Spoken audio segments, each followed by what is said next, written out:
Well, and there's some temple doctrine sprinkled in there. Mm.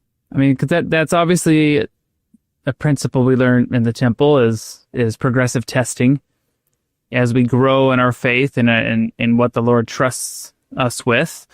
There's an equal amount of testing that goes along with that, proving ourselves true and faithful to what the Lord has given us. And the idea that the keys of the mysteries are entrusted to man, well, that's also pointing to the priesthood and the temple.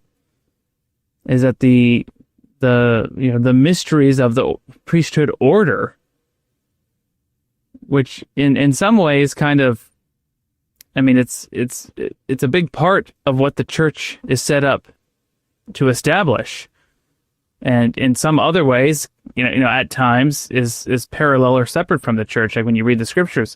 But it's such an eternal and sacred thing.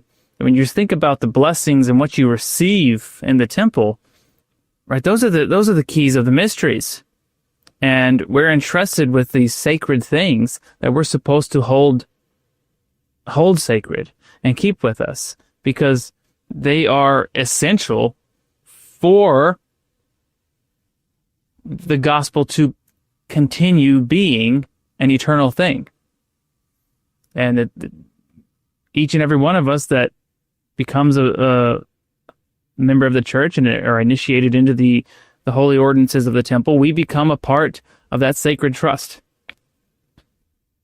Yeah, I actually like how in recent years the church has been more, and not, maybe not completely, or maybe not to the extent that some people would like to see, but I think the church has been more transparent as of late and been more willing to just let the facts and the truth speak for themselves, and to say, hey, the church hasn't always,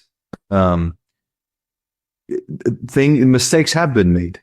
The church hasn't always been perfect, I guess, is the approach.